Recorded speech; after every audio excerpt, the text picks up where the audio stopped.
Hi everyone. Today we are covering something rare and difficult to watch. South Korean travel vlogger YoungMin, who has visited over 129 countries, recently released a video documenting his trip to occupied Artsakh in 2026. Years after the region was emptied of its Armenian population and brought under Azerbaijani occupation. So access is tightly restricted, information is limited, and very few outsiders have been able to document what's happening on the ground. YoungMin, why did you decide to visit Artsakh now? Well, I knew about Nagorno-Karabakh as a very unknown country to the world. It was very interesting, but I didn't know much history about it. But I like to visit places like Transnistria, Greenland, those places. And then in 2020, the news about the war happened. So that's when the world first heard about Artsakh. And then I studied the region.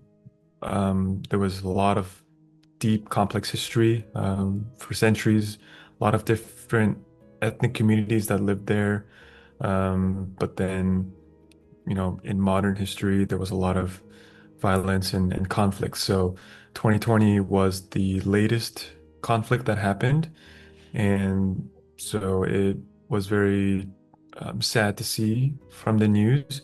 And then I planned a trip to the Middle East, and then I saw Azerbaijan and I thought, why not? I want to visit Baku because I know about Baku from Formula One, and now that I found out that Karabakh is open for tourists, I wanted to see, okay, what does Artsakh look like now? And hopefully I can share it with the world because I recently started YouTube, so I'm glad that I recorded it and I was able to show everyone. And the video has gotten a lot of overwhelmingly positive reactions, some negative, but I'm glad that people can see what their home looks like now. I know it's very sad, but I understand people will be very um, curious and interested to know what's happening inside. So that's why I wanted to share it. How were you actually able to enter the region under such restrictions? It's not that restricted anymore. You just need to apply and register for permits to visit, and the government is actively trying to repopulate the area and move people into Karabakh and also encourage foreign tourists. So there is a website to apply for a travel permit, and I wanted to travel there by myself with a rental car, but the website didn't work for me. So I had to go with I found a group tour online. And so I went there, they got my permits, and when we went there, they checked my passport and we went inside with the group tour. What was your first impression when you just arrived?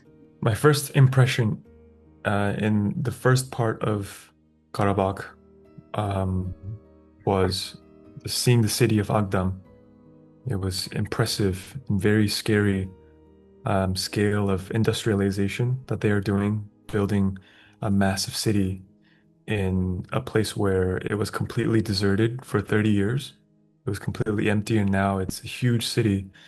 And then after that, we got into Askeran and Khojali. There was a massacre that happened in Khojali.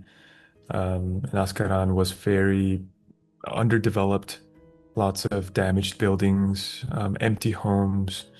So I was immediately thinking about my time in Mosul in Iraq when I saw the destructed buildings there. It was very sad there, and then in Artsakh as well. Very sad to see there were, you know, multiple massacres that happened. Khojali, Shusha, everywhere, and seeing that, seeing how there were ethnic communities that were able to live together, and then one day violence happened, and then it kept happening, conflicts again and again.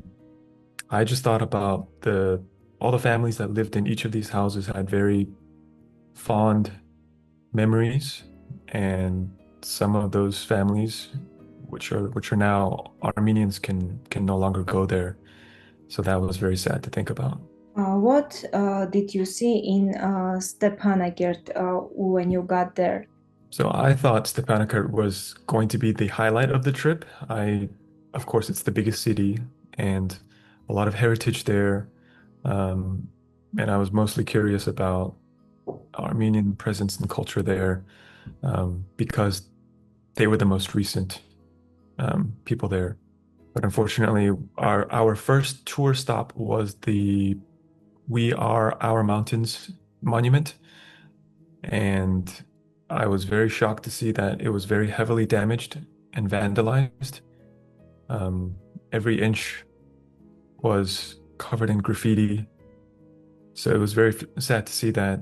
And the rest of the trip, we asked if we can walk around Karabakh. I'm sorry, walk around Stepanakert, and we specifically asked for seeing certain landmarks and seeing more about a Oh, lot of Armenian heritage. But we were very restricted on time, but also because there were selected destinations on the tour. So we weren't allowed to see other things. The only thing we saw from the van was Victory Park. We asked if we can walk inside. They said no. And that's what I wanted to see was Renaissance Square, the Parliament building, but it was destroyed. And I also wanted to see the cathedral, the main church in the center, but the tour guide said no, unfortunately. So after that, it was all Azeri and Persian landmarks that we saw. how did this experience affect you personally? Personally, I felt very connected to it because I have family history with war and oppression and fleeing our home. So it's the same situation. We cannot go back home. We have family there and we don't know what happened to them. So we carry this burden with me, and that's why I wanted to go see these things in the world, to remind ourselves, just how horrible war is. So that's what I saw in Iraq, and then now seeing it in Artsakh was truly devastating that this still happens today. And that's why I'm glad that I'm able to at least go and record and show people what their home looks like now. What do you think? What should people understand about Artsakh today? People should know that it was a land filled with culture, and at one point there were many communities living together. Um, but it's a shame how history can divide people. Um, one person draws a line on a map, and millions have to move. And it's not just one time, it's several times, right? And to reclaim the balance, people fight, and it's an endless cycle because someone decided to draw a line one time, and then, you know, so this is why we need to learn from our history so that we don't repeat the same mistakes, and not just saying war is bad. Well, I hope my video can show you exactly why this has happened before and it's happened again, and I don't want it to happen again. So my hope and message is that people can learn from this. Of course, don't forget your history, but use it as a foundation to move forward, so you can have a better future.